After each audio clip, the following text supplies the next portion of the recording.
ความไว้วางใจตั้งแต่เวลาประเดี๋ยวนี้เป็นคือสังคมไม่เอาละสังคมไม่เชื่อละสังคมไม่เชื่อว่าก็นโยบายสำคัญนายกยืนยันนายกต้องถอยเนี่ยจะไปถอยเฉยๆได้ไงสมาภาพได้นำถอยลงมาจากตำแหน่งด้วยธรรมะมาผู้มาจากแก่ญาติแก่ยมก็ต้องเอาคนอื่นมาคราวนี้คนอื่นก็ทางฝ่ายหลายเรื่องไม่เอาด้วยแล้วหลายอย่างผมไม่รู้ว่าเขาจะมีดีลกันไว้หรือเปล่าทั้งเหตุการณ์ปัจจุบันก็ต้องมาและอดีตและอนาคตคือมาจากบีบให้เลือกว่าคุณจะเอายุบสภาหรือคุณจะเอาว่าแล้วต่อไปนี้เอามาไว้พระตำแหน่งนายกสวดมนต์ให้คุณแพทองธารออกเพื่อเป็นมังคละเป็นมงคลเสียบแทนต่อชีวิตและเพื่อเป็นการถวายพระพรชัยมงคลอาจารย์ยังให้น้ำหนักที่ยุบสภามากกว่าแต่สมเด็จพระเจ้าลูกเธอเจ้าฟ้าเชื่อว่านโยบายของเขาเนี่ยกิติยภาด้วยตั้งใจเนอยังเชื่อมือเขาผมว่านะครับอรหังสัมมาสัมพุทโธภควาแบบยากหมดเลยนะแต่มันต้องพระภูมิพระภาคเจ้าไม่ได้เป็นพระอรหันต์เลยรัฐบาลเองไม่ทำดับเพลิงกิเลสเพลิงตกสิ้นเชิงทำแก้ปัญหาบ้านเมืองไม่ได้ตรัสรู้ชอบได้โดยพระองค์เองก็ทำให้ประเทศเสียหายด้วย พุทธังภวันตังอภิวาเทมิไม่ใช่นะข้าพเจ้าอภิวาทพระภูมิพระภาคเจ้าผู้รู้ผู้ตื่นผู้เบิกบานด้วยนะผมว่าถ้าผมเป็นเพื่อไทยเวลานี้นี่ก็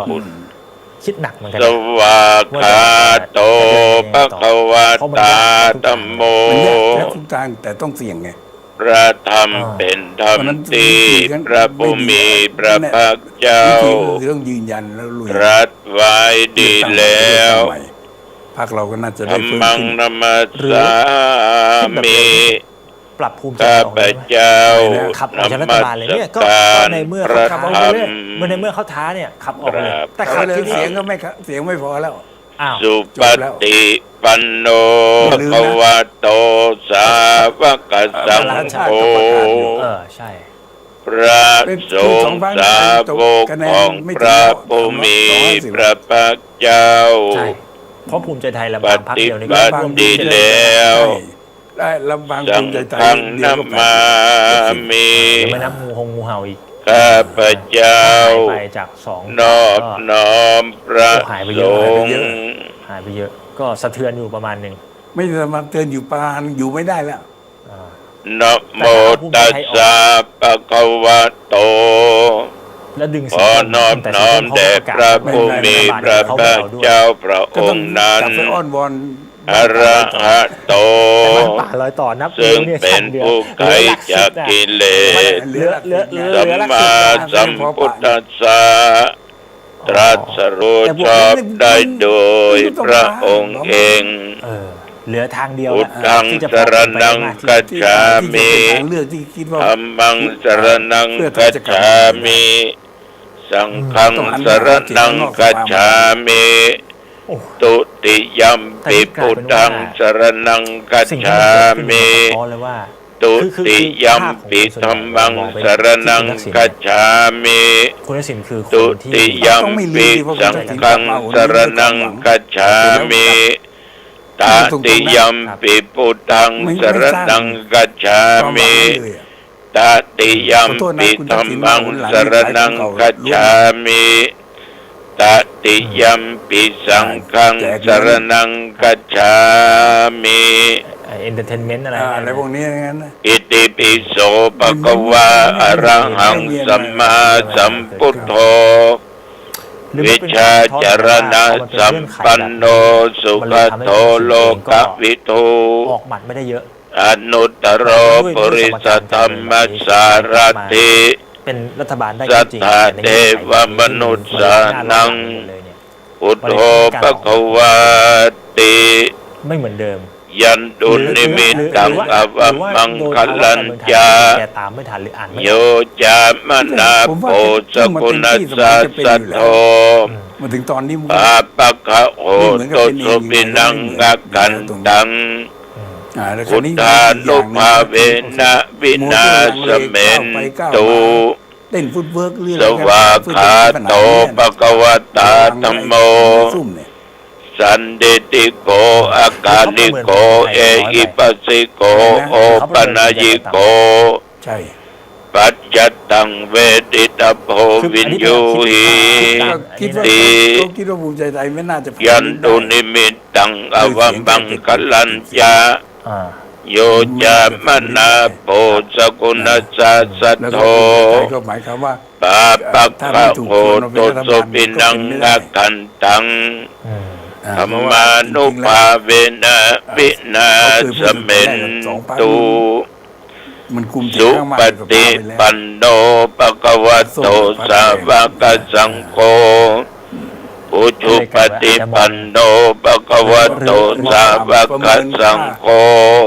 ทั้งที่ ยะยะปฏิปันโนปะกวะโตสาวกสังโฆ หรืออาจจะมองอย่างนี้ได้ไหมว่า สามิจิปฏิปันโนปะกวะโตสาวกสังโฆยะติตังยัตตาริปุริสยุคานิอัตตาปุริสปุคลา ไม่ใช่ เอสะปะคะวะโตสาวกสังโฆ อันนี้ อาหุนายโยปาหุนายโยตักขินายโยอัญชลีกรณีโย มันก็เป็นไปอย่าง อ นั้น นุตตรังปุญญเกตังโลกัสสาติ เป็นลูกน้องอะไรตรงเนี้ยแต่ว่า ยันตุนิมิตตังอวมังคลัญญา ในวินเขาจบแล้วนะ โยจามนาโพสกุณสัสสะโท เขาจบจริงอ่ะ ปาปักขะโอโตโสปินังกักันตัง โดยบทบาทเขานี่เขาถือ สัง ว่า ฆานุภาเวนะวินาสเมนตุ ซึ่งเขาเลยกล้าที่จะตอบแบบนี้ กล้าที่จะเล่นแบบนี้ การดีนี้ วิปัสสิสานมัตตุจักขุมันตัสสะสิริมัตโต ว่าเฮ้ย สิกิสปินัมมัตตุสัพพพุทธานุกัมปิโนเวสปุตสานามัตตุนาหาตกัสสะตัปปัสสิโน ได้ยังกี่ได้ แต่คุณ นา นาวิน มัต มองว่า ตุ ผม กัป เท่า ปุ คุณ สั นะ นตัสสะมาราเสนัปปมัต ตั้ง ติ แต่ โน วันที่จบแล้วครับนายคือเราเท่ากั โอนากมนัสสะนามัตตุพระมนัสสะพุสีมัตโต มีอะไรต้อง ตัสสะปัสสะนามัตตุ แสดงว่า วิ ที่ ป คุย มุต มา ตัส กัน สะ ป่า สั ค พ รั้ง พ นี้นัดเข้า ติ บ้านทีบ้านนู้นทีบ้านนี้ อัง ทีบ้านนี้ คี บ้าน รั นี้ ส แล้วอาการ สะ แบบ นา นี้ มัต มันก็ ตุ สะท้อนเหมือน สั กัน ก ว่า ยะ เขาไม่ พุ ได้ ทธัสสะสิริมัตโต เป็นตัวบ่งบอกแล้วว่าไอ้ที่ โย คุ อิ เนี่ย มัง เหมือน ธร จะ ร เป็น ม ทาง เท ฝั่ง เสสิสัพพทุกขาปโนตันนัง เพราะเหมือนจะคอนโท เย รลไม่ได้ จะ แล้ว เป็น เลย นิ ต้องคุย พุต บ่อย ตาโลเกยะธาพุตังวิปัสสิสง แต่คุณทักษิณอาจจะคิดแบบก็ได้ว่า ชนะอภิสุนาบะอันตาวิทัสสารธา แค่บอก กิ ก็พอ ตังเตวมนุษย์สันนังยังนามัสสันติ แค่ โคตัมมัง ในวินควรจะกลับ วิชาจรณะสัมปันนังบหันตังวิทัสสารทัง โอเคแค่ประมาณ วิ ว่าเฮ้ย ชาจรณะสัมปันนังพุทธังวันทา ไม่ต้องบอก มะ อย่างทางนี้เอง โค ต้องทำอย่างนี้ ตมันตี เหมือนสั่ง เหมือนโทรไปสั่งนั่นแหละ ยะโตหังภาคินีอริยญาชาติยาชาโต ไม่มี นาปิชนามิสันจิจาปนังชีวิตาโบโรเปตา ไม่เห็นด้วยกันก็ เอนะสัจเจนะโสติเตโอตุโสติกัปปัสสะ ว่าเขาไม่เห็นด้วย โอชังโอสติสังฆโตธรรมนังวิจโยตถา ไอ้อย่างนี้ประกาศ วิริยัมปิติปัสสติโพชังคาจะตถาปะเร สมาตุเบกะปุจังคาสัตเตเตสัพทัสสินามุนินาสัมมาตาคาตาภาเวตาภาวุลิกตาสังวัตตันติอภิญญาญาณิพพานายาจะโพธิยา เอเตนะสัจจวเชนะโสติเตโอตุสัพพทาเอกัสมิงสัมมเยนะโทโมกขลานันจกัสสปัง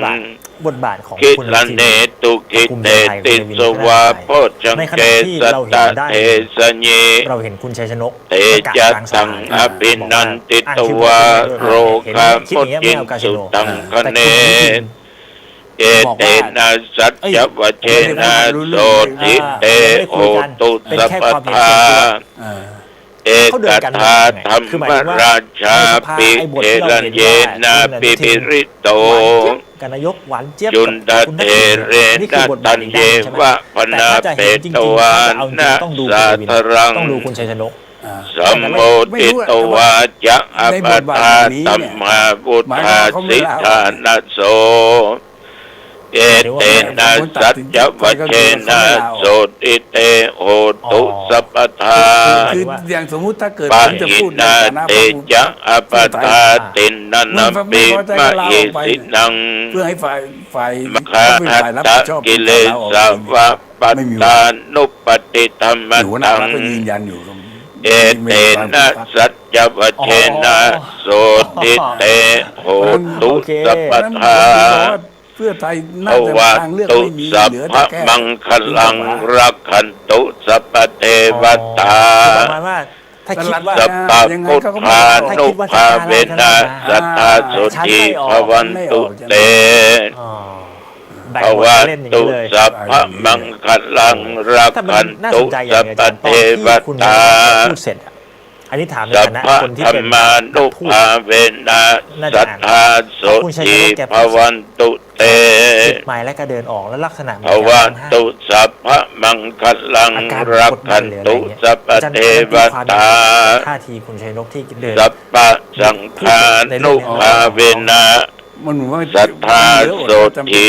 ภวันตุ หมายความว่า เต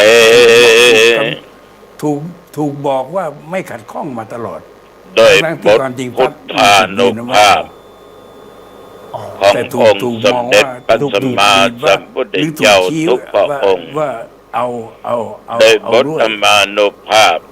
อัน แต่จริงๆ เป็น แล้วเขาเหลือ คำสอนขององค์ แล้วก็ สม เลย เด็จ เหลืออด สัมมาสัมพุทธ ต้องพูดให้รู้ เจ้าทุกพระองค์ แล้วก็รู้ว่าพูดไปแล้วก็ โดย ตา บ ม ท ความ สังฆานุภาพ ไม่พอใจให้อีกฝ่าย โดยบุญบารมีของพระเดียเจ้าจุตนจุพระองค์ เหมือนก็หลังออกมาจาก บทสาธยายมนต์อันศักดิ์สิทธิ์บทตั้งจิต ที่จะ เป็ เป็น นสัญ ส ญาณ มา อย่างนั้ ธิ นจริงๆ อั มันหนัก ต มาม กเลยนะ ภาพ มันเป็นการสะท้อนว่าแบบ ขอถวายพระพรชัยมง ผม ค ว่า ล มันจบแล้วอะ อันนี้จบ แต่ ครับ สม นาย เด็จ ของ พ จริ ระ งเลย เจ้าลูกเธอเจ้าฟ้าพัชรกิติยาภา ไปต่อด้วยกันไม่ได้แล้ว ขอให้พระองค์จงสุขหาย อันนี้อยากชวน จาก การมอง อา แล้วก็วิเค การ ราะห์กันต่อ พระประชวร เหมือนกับว่า อันนี้มันเป็นตัวสะท้อนภาวะ มีพระสุขภาพปรมัยอันแข็งแรงดุจดั้ง ด้าน เดิ ห ม นึ่ง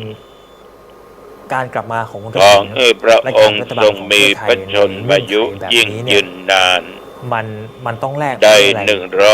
120 พระพรรษายิ่งขึ้นไป เหมือนกับว่าจะ ขอ ทำให้ ถวายพระพ ต้ ร องไปอยู่ในฝั่งอนุรักษ์นิยม ด้วยบทบาทแบบนี้นะ กรม แต่ อุ สิ่งที่มันป ตุ รากฏเกิดขึ้น กรมอุตุ มันเป็นภาพสะท้อน ได้บอกว่า เขอยู่ระหว่า ระ ง วัง เขาควายอ่ะคือด้านหนึ่ง อายุสนร้อนนั้นบุกแล้ว แต่บทบาทที่มันเกิดขึ้นจริงด้วยสิ่งที่ ฟ้าฝน เขาเหมือ จะ นเขา ต จะ ก ไปอนุรักษ์ ลูก มัน เท ก็ พ ไปไม่ จะ สุด มา เพราะฝั่ง ล นี้ ม ก็ไม่ไว้ ก็ ใจ จะแรง จะกลับไปฝั่งก้าวหน้าก็ไม่ได้ อุไปอุมาตะวา มัน เน หลุดไปแล้ว ตอนเย็น ก็เลยกลายเป็นอยู่ในสภาวะตรงกลางอ่ะ เต้นปึ้งไปหลายหลัง มันเป็นภาพสะท้อนอย่างนั้น แต่งวัจดีนะพี่น้อง ผม นะ มองเนี่ยผมมองคล้ายคุณนั่นแหละแล้วตรงนี้ แต่ว่า แต่ต้อง ถ้ามัน คิดว่า ปึ้ง เราก็ไม่รู้ มัน ไอ้ตอนที่ ปึ้ง เขาดีล ได้ รวมกันเนี่ย แปลงไม่ ฝ่าย ได้ ไหนหาฝ่ายไหน นึกว่าตุและส อันนี้ ถา ก็ถือ จะ ว่า ท้อถอยก็ มีสิ่งที่ต้องคิดว่าฝ่ายไหนเข้าหาฝ่ายไหนนะโอเค ผมไป ล อาม สา ก็ ว่า คือ ผมจะ ภัยธรรมชาติ ให้ไหม อ๋อ เพื่อไทยไปหาไหม ญาติโยมท่านผู้ฟัง ตัวหลักนี่เขาคุยกัน ค ได้ นก็ลง โทรศัพท์ทางอะไรแต่อะไรเนี่ยนะ อืม มัน ลง เป็น บัก ฝ่ายขอโทษ บะบะ ขอฝ่ายกลุ่ม เป็นชั่วโมง ทหารหรือเปล่า ชั่วโมง ดีนอกจะได้จุ่มได้ มัน เย็ ถึ น งบทของเอาของนักการเมืองแล้วเดี๋ยวผมอาสาทำ ก็ แทน ต้องมีความปรารถนาอยู่แล้ว นั่นอย่างหนึ่ง ถ้าเป็นสมการนี้จะเป็นอีกแบบหนึ่ง นับตั้งแต่ปัตตวามาจนถึงปัจจุบันประเดี๋ยวเนี้ย สงสัยคุณต้อง 24 ชั่วโมง คุณ ฝ จะ นก็ตก เป็นรั ดัง ฐบา ที่ ลได้ กล่าว ก็ ล ต้ ม อง ก็มา รับปากกับผม เล่น ว่า กับ กา พึ่ รง ประชาชนนะ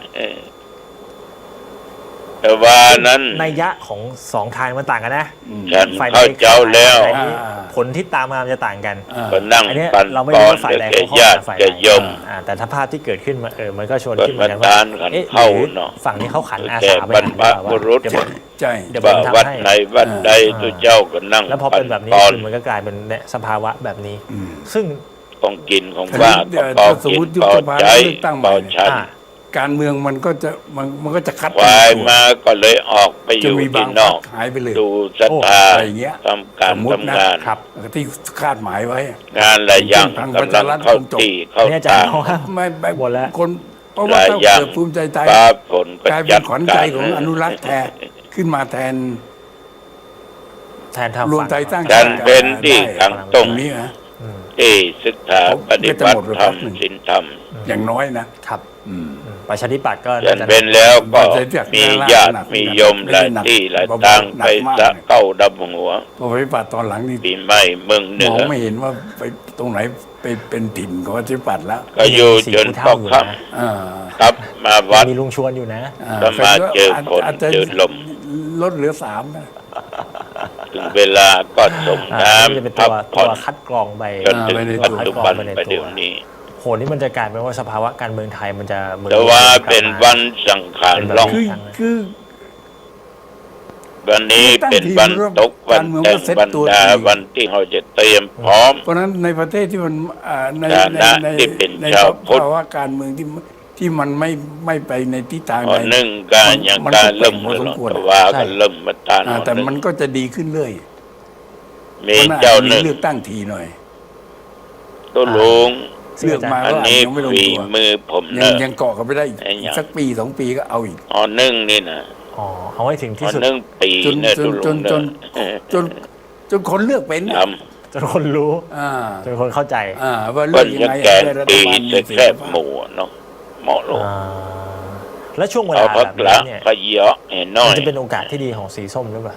อะไรนะ มันจะเป็นโอกาสที่ดีของ มัน สี ก็ ส้ม น่าจะเป็นโอกาส แก ที่ ง ดีของสี ปี ส้ม ใส่แคบหมู อืม แต่วงเล็บ แต่ในเวลาเดียวกันเนี่ย ไปมันเป็น คน ตัง ก็ แล้ว นั่ง แคบหมูนะ ก็คิดอีกว่าถ้าสีส้มมา เดี๋ยวก็ปฏิวั ก็ ติ นึ่ง อีก พวกก็ทำคนเดียว แกงเล่นก็ทำคนเดียว ก็จะ ทุ มี ก ความ อย่าง กังวล ครับ อีกชุดหนึ่ง ทำคนเดียว จะมีความกังวลอีกชุดหนึ่งที่ทำให้ ครับ ตาเนื้อใบพ่องคุณยม อืม ก็เลยเขียนจะแรงมาก อาจารย์มอง ติดตาเนื้อญาติพี่น้อง เนี่ย บ้าน นอกเหนื เกิ อ ด จาก เมืองดง ไอ้ตรงที่เราคุยเนี่ยเราก็จะเห็น ติด ภาพ ตา ว่า เนื้อญาติ ใน พี่ ส น้อง เขาก็ ฝ่าย ว่า ทั้งเมีย เขา ผม ก็ ค ค้า รั น บ กันเหมือนกัน และภายใต้กรอบของสว แยกแยะ มันก็เห็น ถูกต้ ทิ อง ศทาง ดี อะไรบางอย่างเหมือนกันว่าสว และ ปัจจุบันซึ่งอาจ นี่ จะมองว่าเชื่อมโยง ตา กันเล เนื้อย นะค สั รั ต บ ว์เนื้อหมูนะ มัน ค เห รั มื บ อนคล้ายๆกับเหตุการณ์ผนึกหรือจับมือกันได้ ที่ตาย กับ ไป ฝั่ง ครับ ของ อืม กลุ่มอนุรักษ์ ต้อง นิยมเดิมๆที่เราเคยเห็นหน้าค่าตาใช่ไหม เขา ของ ปั้น คุณ ใหญ่ ตา ปั้นโต ชื่อ ขึ้น ของ มา อาจารย์ ได้ จรัญ กิน ชื่ ได้ อของ ว่า คุณเจิม ได้ ศักดิ์ อยู่ เหล่า ได้ เนี้ย กิน ซึ่งเหล่านี้ ตราบ ล้วนแต่ เท่า เป็น ทุกวันนี้ คู่ปรับคุณทักษิณทั้งนั้นเลยนะ เพราะเรื่องกับหมู อันนี้คือการแสดงให้เห็นเลยใช่ไหมว่ามันมีการ คือ ผนึก คุณโยมเนี่ยเปิ้นขายอาหารขายแคบหมู จาก ขาย เรื่องนี้ ไส้อั่วขายแกงงังเลเนาะ คือไม่มีใคร อาหารหลาย สู้ อย่าง พวก กินทอด กับคุณ กิน ทัก เทิ ษิณ ด ได้ อ ดี ย่าง เท่ากับคนพวกนี้ โอเค ส่งลูกเรียนจบปริญญาจนได้ รู้ไส้รู้ ทำการ พุงกัน ทำงาน รู้ใจรู้พุงกัน คือเห็นแล้วก็ แล้วก็ คน ได้ อื่น อยู่ อาจจะ ได้ เกร กิ ง น ๆ มี ครับ บ้านมี เรา รถ ไม่เคย มี เรา ลา ไม่เคยว่า เราไม่เคยโจมตี ทานทีไร เว นึก ลาจะ ถึ โจ ง ม ห ตี มู ก็รู้ ที่ สึก นั้น ไม่เหมือนกับพวกนี้ แต่กิดแต่ขวงนิดนึงใช่ไหม แต่ก็ต้องมี พวกนี้ ชื่อ เขาสู้ เนอะ กันมา โย ก่อ ม น เนอะ เขา ห สู้ มู กันมา ชื่อ ก่อน นั้นชื่อนี้ อันนี้ผมเองนี่ตอนแรกสุดที่ดู หมู เกม ก็ เนี่ย มา นะ หมูอ้วน ก็นึกว่า หมูผอมแล้วนะ เอ่อ หมูเผือก เขา กับหมู เรียบ ด ร้อยในแง่ของสภาผู้แทน ำแล้วมาก็ว่าดี คุย นะ หมดตอนนั้น อย่าง ผ่ น้อย สภาผู้แทน อ๋อตอนแรกอาจารย์มองว่าแบ ได้ บ กิ นี้ นได้อยู่กับเปิ้ล ก็วันเนี้ย คือ ผ่านวัน เปิ้ล วัน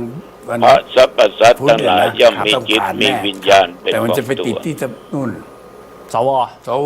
สวนี่ คนเอานี่ ถ้าในระบบ ดี ก็ กว่า คือ เกียรติดี เอา กว่า ไป จัง สู่ประชามติให้ได้